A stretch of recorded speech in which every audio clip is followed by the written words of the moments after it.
नमस्कार दोस्तों। हमारा चल रहा था पृथ्वीराज, और पृथ्वीराज को मैंने लास्ट में बताया था आपकी उसकी मृत्यु किस प्रकार से हुई थी। उसकी जो दोस्त था उसका दोस्त मित्र था चंद्रप्रदाई, उसने क्या किया था कि मोहम्मद गोरी के वो बताया था, एक चक्कू खुदी को मार लिया और एक उसको जो चंद्रप्रदाई था उसने एक तो पृथ्वीराज को चक्कू मार दिया और एक खुद को मार लिया था चाकू। ठीक है, उसके बाद में मैं बताता हूँ कि एक ग्रंथ और आता है, वो तो चंद्रप्रदाई के अनुसार था, जो पृथ्वीराज ग्रंथ है उसके अनुसार था, पृथ्वीराज राजसों के अनुसार। अब एक ग्रंथ और आता है पृथ्वीराज का, पृथ्वीराज प्रबंधन। पृथ्वीराज प्रबंधन के अनुसार जो मृत्यु बताई गई है पृथ्वीराज की, वो इस प्रकार से बताई है। पृथ्वीराज प्रबंधन, पृथ्वीराज प्रबंधन नाम का एक ग्रंथ हो रहता है। उसके अनुसार बताया गया है कि जो गोरी है वो पृथ्वीराज को ले गया अजमेर में। कहाँ ले गया? अजमेर के अंदर अपना दरबार लगाया करता था, और दरबार के अंदर पृथ्वीराज क्या है, एक पिंजरे के अंदर बंद होता था और अपना दरबार लगाया करता था। यह बात सहन नहीं कर पाया पृथ्वीराज। ठीक है, पृथ्वीराज ये बात सहन नहीं कर पाया, और जो गोरी है, मोहम्मद गोरी है, उसको मारने के लिए योजना बनाई पृथ्वीराज ने।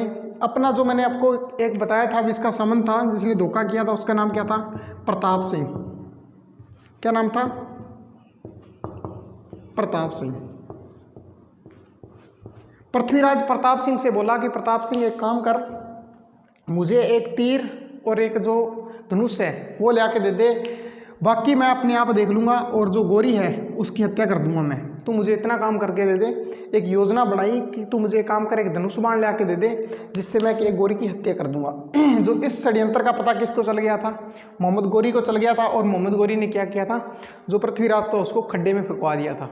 ठीक है, इस बात का पता चल गया, और इसी को भी मरवा दिया था। इसको मरवा दिया और पृथ्वीराज को एक खड्डे के अंदर डलवा दिया, और इससे पृथ्वीराज की क्या होगी? मृत्यु हो गई। ठीक है, ये बात कौन लिखता है? ये पृथ्वीराज प्रबंधन के अंदर बात लिखी गई है। अब बताता हूँ भी, आगे जो इसका पुत्र था पृथ्वीराज का, वो बच गया। वो यहाँ से बचकर कहाँ चला गया? रणथंभौर चला गया था। इसका पुत्र था, वो यहाँ से भागा और कहाँ चला गया? रणथंभौर। रणथंभौर। अब पढ़ेंगे रणथंभौर के चौहान। रणथंभौर के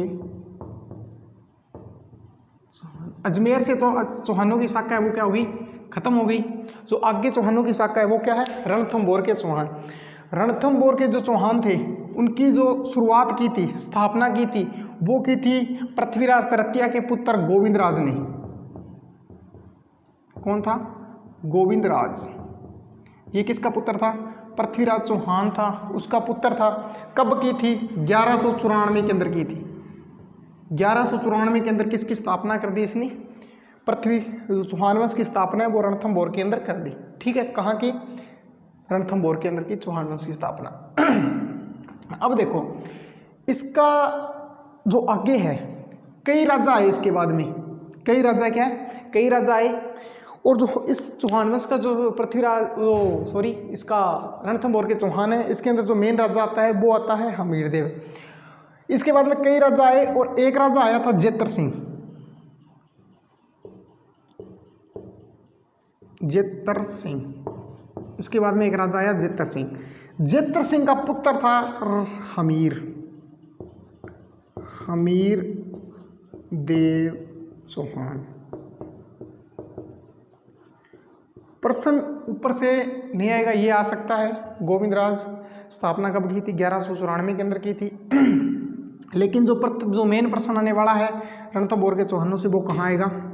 हमीरदेव से आएगा। ठीक है, अब जो पढ़ेंगे हम वो पढ़ेंगे हमीरदेव। हमीरदेव जो आगे का राजा कौन बन गया? हमीरदेव बन गया कहाँ का? रणथंभौर का। हमीरदेव को पढ़ने से पहले मैं आपको जो दुर्ग है, रणथंभौर दुर्ग है, इसकी 2-4 बातें वो बता देता हूँ। हमीरदेव पढ़ने से पहले देखो, जो दुर्ग है वो इस प्रकार से बना हुआ है।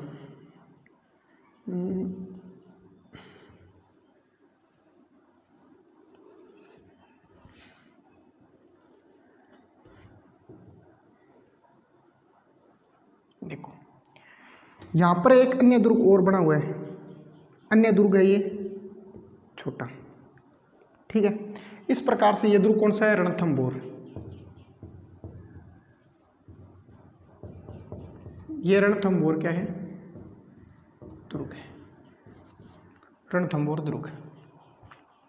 ये दुर्ग है, इसे कहा जाता है रणथंभौर दुर्ग की कुंजी। अब राजा क्या करते थे जब दुर्ग बनाते थे, तो क्या है कि ये दुर्ग मैंने बताया था आपको, क्या है कि चारों ओर पहाड़ियों से घिरा हुआ दुर्ग है, और इसके अंदर जाने के लिए जो रास्ता है उस पर राजा क्या करता था, एक अन्य दुर्ग बना देता था, अन्य दुर्ग बना देता था, जिससे क्या है कि पहले यहाँ पर इसे जीतने के बाद में इस दुर्ग को हम जीत सकते हैं, इसीलिए एक दुर्ग बनाते थे।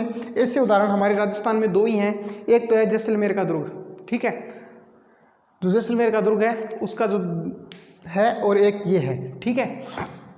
इस दुर्ग का नाम है जाहिन दुर्ग, जाहिन दुर्ग। इस दुर्ग का नाम क्या है, जाहिन दुर्ग। इसे कहा जाता है रणथंभौर की कुंजी। क्या कहा जाता है, रणथंभौर की कुंजी।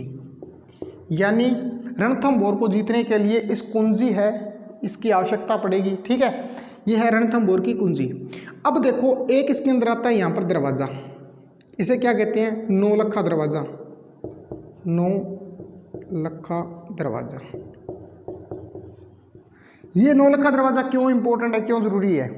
अब देखो भी जो राजा दुर्ग बनाएंगे वो क्या करेंगे, गेट हर दुर्ग उसके बने हुए हैं, और जो नाम रखते थे गेट के, दरवाजे के जो नाम रखते थे वो क्या करे, देवी देवताओं के, जैसे रामपोल हो गया, हनुमानपोल हो गया, भैरवपोल हो गया, ये बहुत से जो दुर्ग हैं उनके नाम हैं। जो एग्जामिनर पेपर बनाएगा वो क्या सोचेगा भी ऐसा दुर्ग, अब रामपोल वो पूछेगा तो रामपोल तो ऐसा हो सकता है, अन्य भी किसी दुर्ग का नाम हो सकता है, अन्य किसी दरवाजे का नाम हो सकता है, तो क्या वो ऐसा नाम पूछेगा एग्जाम के अंदर जो एक ही हो, राजस्थान के क्या हो, एक आदि हो, एक ही हो। अब नौलखा उसे पता है कि राजस्थान में और किसी गेट का नाम नहीं है, किसी दरवाजे का नाम नौलखा गेट दरवाजा है वो नहीं है, तो ये पूछ सकता है। अब इस दुर्ग के अंदर हम एंट्री करते हैं, अंदर जाते ही एक क्या मिलेगी हमें, छतरी बनी हुई है इस तरीके से, ठीक है। ये छतरी किसकी है, इसे 32 खंभों की छतरी है, ये 32 खंभों की छतरी। कहते हैं कि हमीर के पिता ने, किसके, हमीर के पिता ने 32 वर्षों तक शासन किया था, 32 वर्षों तक शासन किया,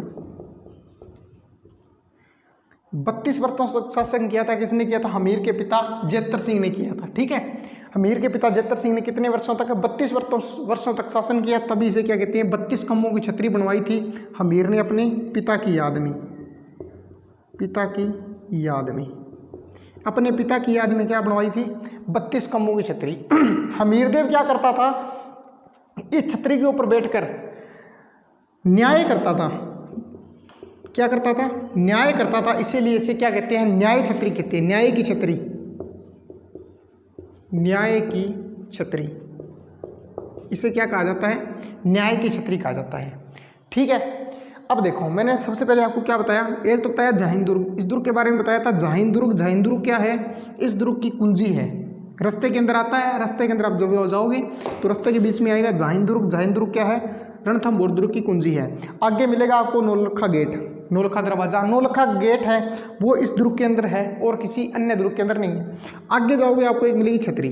छतरी किसकी छतरी है, हमीर देव के पिता की छतरी है, जेतर सिंह की छतरी है। जेतर सिंह ने क्या किया था, 32 वर्षों तक शासन किया था, इसीलिए इसकी याद में हमीर देव ने क्या बनवाई थी, 32 खंभों की एक छतरी बनाई थी, और इस पर बैठकर हमीर क्या करता था, न्याय करता था, इसीलिए इसे क्या कहते हैं, न्याय की छतरी कहते हैं। अब थोड़ा सा आगे जाओगे, बैक साइड में जाओगे तो आपको एक मंदिर मिलेगा।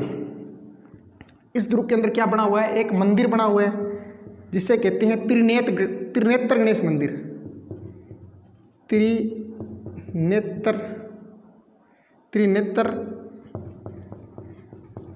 गणेश मंदिर। इसके अंदर क्या मिलेगा आपको, त्रिनेत्र गणेश मंदिर मिलेगा, ठीक है। इस त्रिनेत्र गणेश मंदिर के अंदर क्या है, गणेश चतुर्थी को यहाँ पर बहुत बड़ा मेला भरता है। अन्य बात यह है कि इसके अंदर जो हम किसी की शादी करते हैं तो शादी के समय माना जाता है कि जो कार्ड है, हमारी शादी का जो कार्ड है वो सबसे पहले इस गणेश जी को जो कहते हैं विनायक जी, हाँ, तो ये विनायक जी का मंदिर है और सबसे पहले जो कार्ड है शादी का वो कहाँ पहुँचाया जाता है? विनायक जी के मंदिर में पहुँचाया जाता है। ये जो बातें हैं ये दुर्ग की बात होगी। अब आते हैं इस दुर्ग के उपनाम। क्या आते हैं? रणथंभौर दुर्ग के उपनाम। इस दुर्ग के क्या क्या नाम हैं? इसे कहते हैं चित्तौड़ का छोटा भाई। क्या कहते हैं? चित्तौड़ का छोटा भाई। इसे कहते हैं चित्तौड़ का छोटा भाई, पहला। दूसरा नाम है, इसे कहते हैं दुर्गाधिराज, दुर्गों का राजा,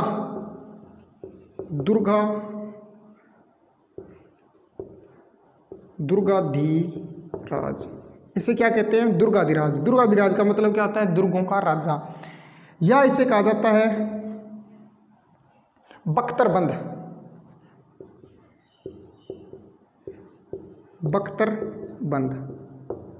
इसे क्या कहा जाता है? बख्तरबंद। बख्तरबंद क्यों कहा जाता है? बख्तरबंद कहा जाता है कि बाकी दुर्ग है वो तो क्या है? सीधी है, और ये दुर्ग क्या है? पहाड़ी से घिरा हुआ है। बाकी दुर्ग तो नंगे हैं, ये दुर्ग क्या है? बख्तरबंद दुर्ग है। ठीक है, ये बात इसी के बारे में कही जाती है। ये इसके क्या है? उपनाम है। अब देखो आगे, अब करते हैं राणा हमीर की बात। दुर्ग के बारे में जो बात थी वो हो गई। इसके बाद में आता है हमीर की बात। ये मैंने आपको दुर्ग की बातें बताई है, जो रणथंभौर दुर्ग है उसके बारे में बताया है।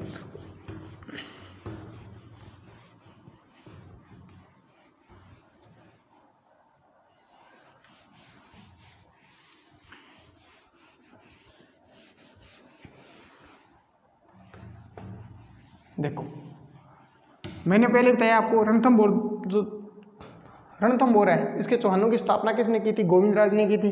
पृथ्वीराज का पुत्र था गोविंदराज ने। गोविंदराज के बाद में कई राजा आए।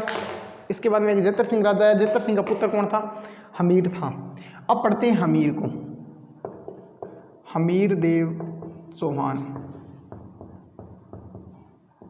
हमीर देव चौहान का जो शासनकाल है वो है 1282 से लेकर 1301 तक। ये इसका क्या है? शासनकाल है।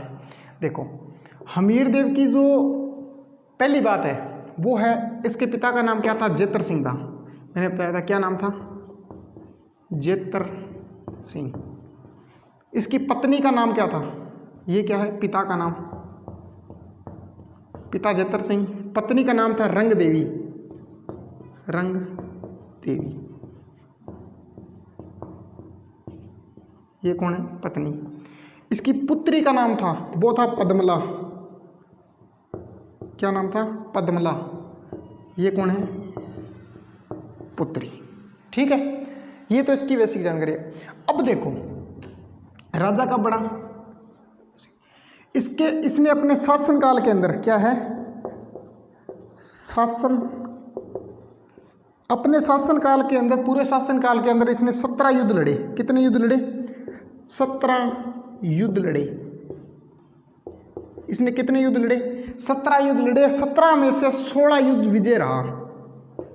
16 युद्ध का विजेता। कितने युद्ध जीता ये? 17 युद्ध लड़े, 16 युद्ध इसने जीत लिए। कहा जाता है अपने शासनकाल में इसने किस पर अधिकार किया था? मेवाड़ का राजा था समर सिंह। समर सिंह को हराया था। समर सिंह को हराया। मांडलगढ़ से टैक्स वसूला। मांडलगढ़ से टैक्स वसूला। ठीक है, और अपने शासनकाल में इसने क्या किया था? सामने लिख देता हूं। अपने शासनकाल में कोटा पर अधिकार कर लिया था। कोटा पर अधिकार इसने क्या कर लिया था? कोटा पर अधिकार कर लिया था। ये इसकी शासन जो इसके आप देख सकते हो भी बहुत प्रतिष्ठित रहा था। प्रतिष्ठा फैल गई थी बहुत चारों ओर। जब ये राजा बना इसकी प्रतिष्ठा है वो चारों ओर फैल गई। अब क्या है, जो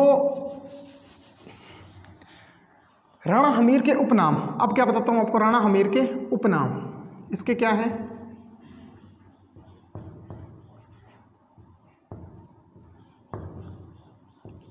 हमीर के उपनाम। देखो, राणा हमीर के जो उपनाम है इसे क्या जाता है? हठीला, हठीला राजा, ठीक है। और इसे कहा जाता है रणथी, रणथी, ठीक है। एक इसे कहा जाता है हठी, इसे कहा जाता है हठथी, और इसे कहा जाता है रण प्रदेश का राजा, रण प्रदेश का राजा। हमीर हठीला, हमीर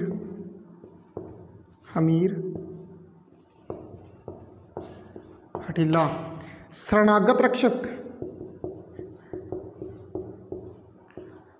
शरणागत रक्षक। हमीर किसके लिए प्रसिद्ध है? इतिहास के अंदर किसके लिए प्रसिद्ध है? जो राणा हमीर चौहान है वो किसके लिए प्रसिद्ध है? वो अपने हट के लिए, अपनी जिद के लिए प्रसिद्ध है। जिस प्रकार से चंद्रशेखर आजाद प्रसिद्ध है ना अपनी हट के लिए, अपनी जिद के लिए, उसी प्रकार से जो हमीर है वो किसके लिए प्रसिद्ध है? हट के लिए प्रसिद्ध है, अपनी जिद के लिए प्रसिद्ध है। यदि किसी ने शरणागत रक्षक है, जो हमारे के लिए अतिथि देव भव आता है ना, क्या होता है भारत के अंदर एक, क्या कहते हैं? अतिथि देव भव। उसके लिए यदि किसी ने अपने प्राण दिए हैं तो वो कौन है? राणा हमीर है, हमीर देव चौहान है। हमीर क्या है? दो हुए हैं राजस्थान के अंदर, एक राणा हमीर हुए हैं और एक हमीर चौहान हुए हैं। हमीर देव किसके लिए प्रसिद्ध है? अपनी हट के लिए, अपनी जिद के लिए प्रसिद्ध है। अब आता है हमीर के जानकारी के स्रोत। हमीर के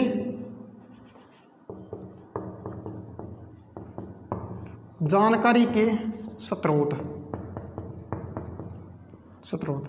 हमें कहाँ से पता चलता है? हमीर की जो जानकारी है वो कहाँ से पता चलती है? इसके आते हैं ग्रंथ, क्या आते हैं? हमीर के जानकारी के स्रोत आते हैं, 3 ग्रंथ आते हैं हमीर के। पहला ग्रंथ है उसका नाम है हमीर देव रासो, हमीर देव रासो। दूसरा ग्रंथ है उसका नाम है हमीर हट, हमीर देव हट, हमीर रासो। तीसरा ग्रंथ है उसका नाम है हमीर महाकाव्य,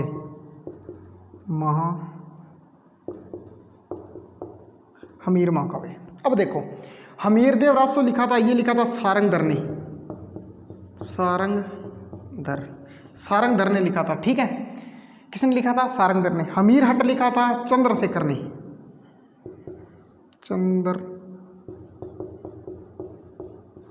चंद्रशेखर ने। हमीर महाकाव्य लिखा था नैनचंद सूरी ने,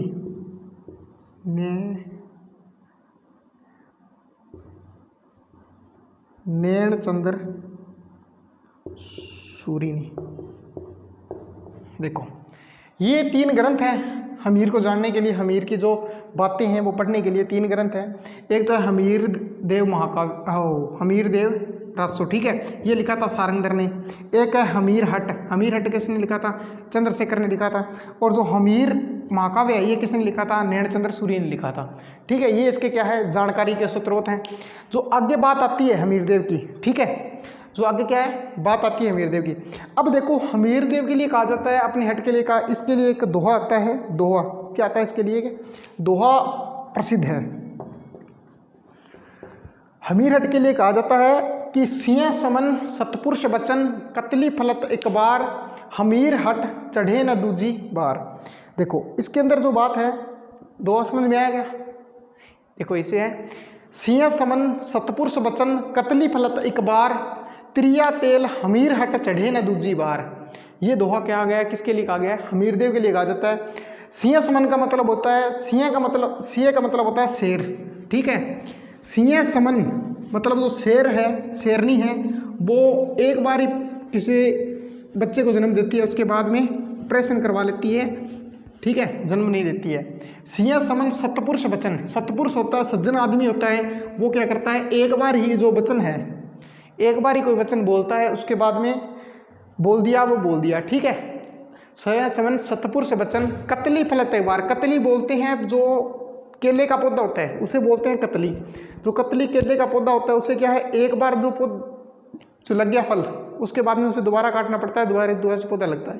जो दोबारा से वो क्या है फल लगते हैं उसे काटना पड़ता है एक बार जो फल लगने के बाद में। सिया समन सतपुर से वचन कतली फलत एक बार। और त्रिया तेल का मतलब होता है, जो त्रिया बोलते हैं महिला को, और महिला के जो हल्दी लगती है, मतलब महिला की जो शादी होती है वो सिर्फ एक बार ही होती है, ठीक है। त्रिया तेल हमीर हट चढ़े न दूसरी बार, उसी प्रकार से क्या है ये सभी एक बार होते हैं, उसी प्रकार से जो हमीर हट ने एक बार जो ठान ली वो बात क्या है ठान ली। इसका जो कहावत है इसका मतलब ये है।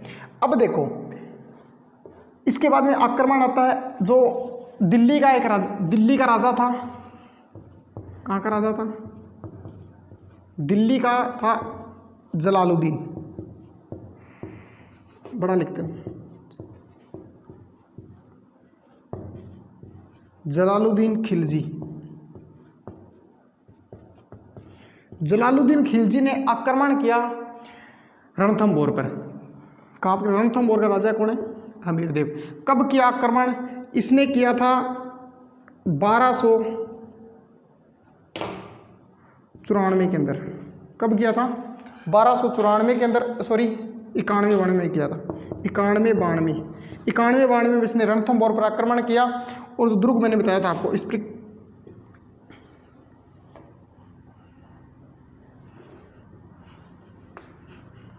ये रणथंभौर का दुर्ग है, यहाँ पर जाहिन दुर्ग है। ये जाहिन दुर्ग आ गया, ये नौलखा गेट आ गया, और इसके अंदर ये छतरी आ गई, ये त्रिनेत्र गणेश मंदिर आ गया, ठीक है। अब इस पर आक्रमण किया। सबसे पहले किसको जीता? इस दुर्ग को जीत लिया। इस दुर्ग को जीतने के बाद में इसका घेराव डाल दिया, इसको घेर लिया। जलालुद्दीन क्या है यहाँ पर काफ़ी समय तक रुका था, लेकिन इस दुर्ग को जीत नहीं पाया, ठीक है। अब जीत नहीं पाया तो क्या है, उसको वापस जाना भी जरूरी है, दिल्ली का राजा, उससे वापस जाना भी जरूरी है, लेकिन दुर्ग को जीत नहीं पा रहा।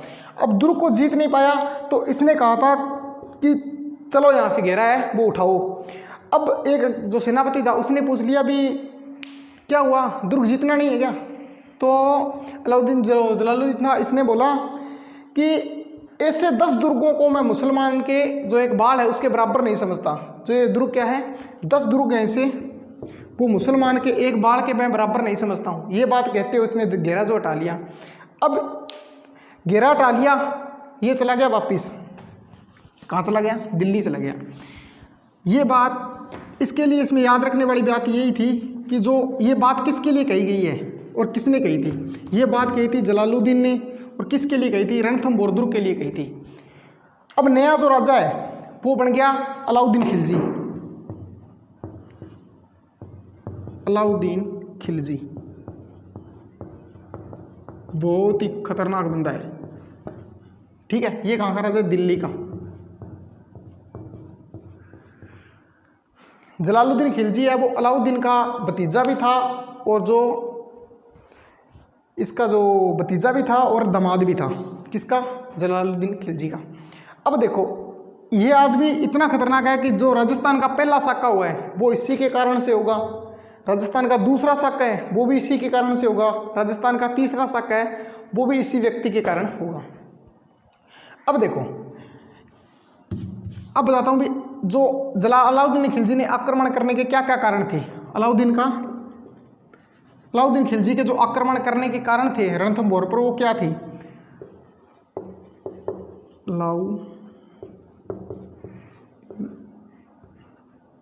अलाउद्दीन खिलजी का आक्रमण। अलाउद्दीन खिलजी का आक्रमण, ठीक है। आक्रमण करने के क्या क्या कारण थे? पहला कारण तो ये था कि इसके जो चाचा था उसको हराया था। किसको हराया था? जलालुद्दीन को।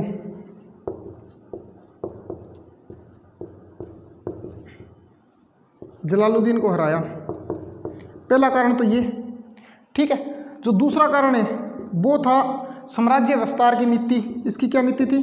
साम्राज्य विस्तार नीति। एक था जो रणथंभौर है, वो देखो राजस्थान का नक्शा रफ बनाता हूं मैं इस तरीके से, दिल्ली पड़ता है यहाँ, और जो रणथंभौर दुर्ग है वो है यहाँ पर। तो ये क्या है, इसके नज़दीक में है, ठीक है। नज़दीक में होने के कारण जो रणथंभौर दुर्ग है उसके नज़दीक के होने के कारण भी बताते हैं। और जो एक और कारण है, अन्य कारण है, वो क्या है, हमीर महाकाव्य के अनुसार आता है। हमीर महाकाव्य के अनुसार, हमीर महाकाव्य है वो क्या बताता है, इसका कारण, ठीक है, ये बताता हूँ मैं आगे।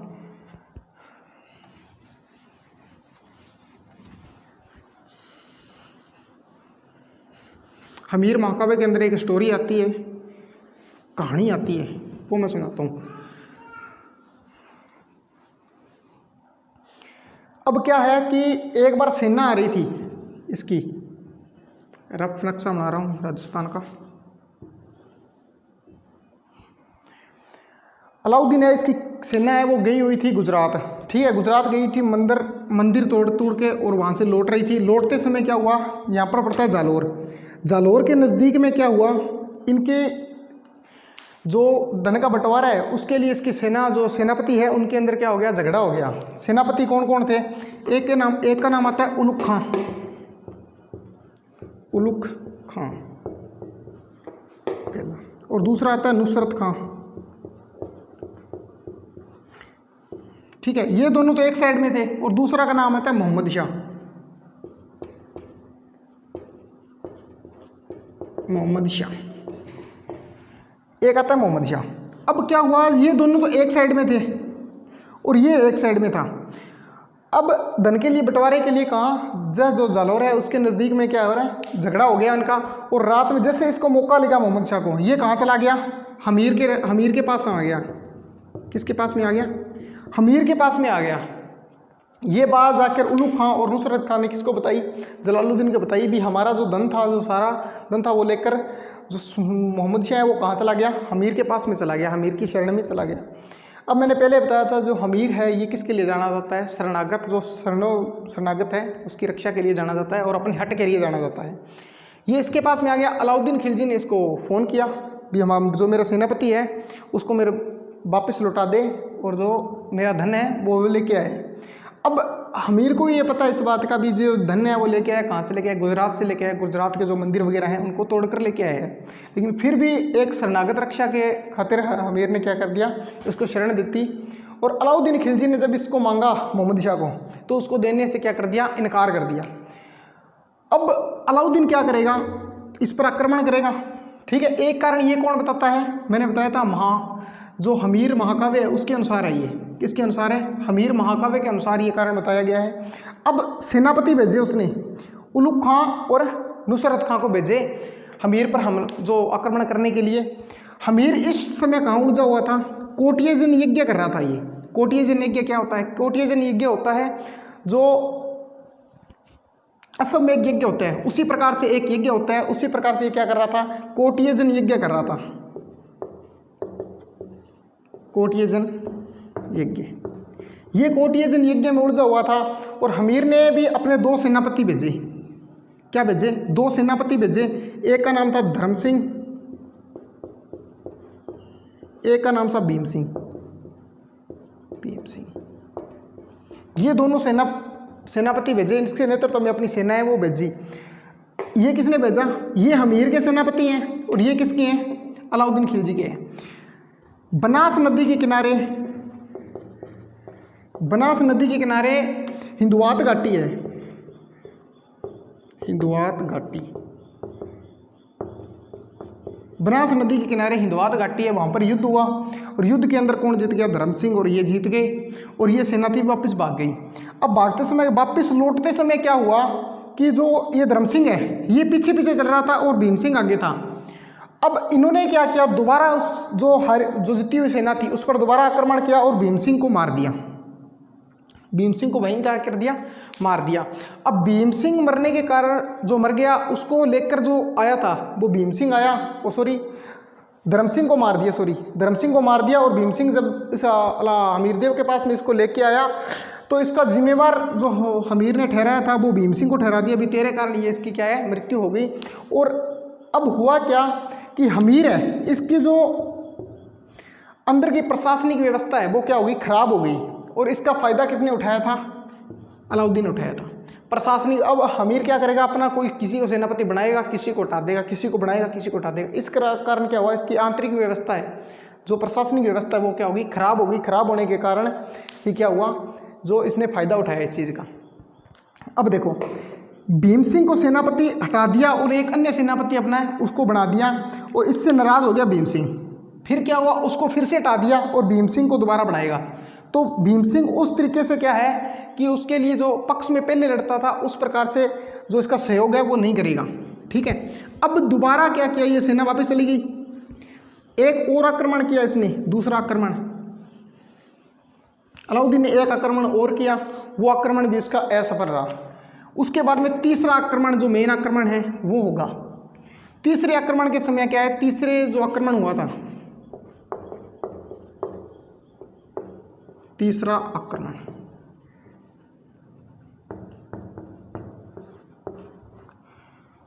तीसरा आक्रमण के समय सेनापति वही रहेंगे दोनों, उलुग खां प्लस में नुसरत खां। जहांगीर को जीत लिया। जहांगीर को जीतने के बाद में घेरा किसका कर रहे हैं, जो ये रणथंभौर दुर्ग है उसका घेरा चल रहा है। और घेरे के समय क्या हुआ,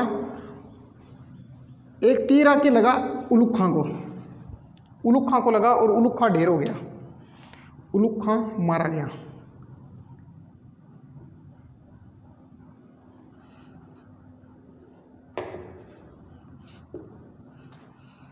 ये जहांगीर है, जहांगीर को क्या कहा जाता है, रणथंभौर की कुंजी कहा जाता है। ये रणथंभौर है, रणथंभौर। अब इसकी घेराबंदी चल रही है और घेराबंदी के समय क्या हुआ, एक तीर आकर लगा उलुग खां को और उलुग खां मारा गया। सेकंड ग्रेड का प्रश्न आया था, उसी के अंदर ये पूछा गया था उलुग खां और नुसरत खां में से कौन मारा गया था रणथंभौर की घेराबंदी के समय। अब इतना कौन याद रखेगा, अभी उलुग खां मारा गया था कि नुसरत खां मारा गया था। उलुग खां इस समय मारा गया। एक सेनापति रणथंभौर हमीर का मारा गया और एक इसका मारा गया। अब कहते हैं कि ये सूचना नुसरत खां ने किसको पहुंचाई, अलाउद्दीन को पहुंचाई। और अलाउद्दीन क्या है, एक बड़ी सेना लेकर आ गया, खुद यहाँ पर आ गया। अब अलग अलग मत आते हैं।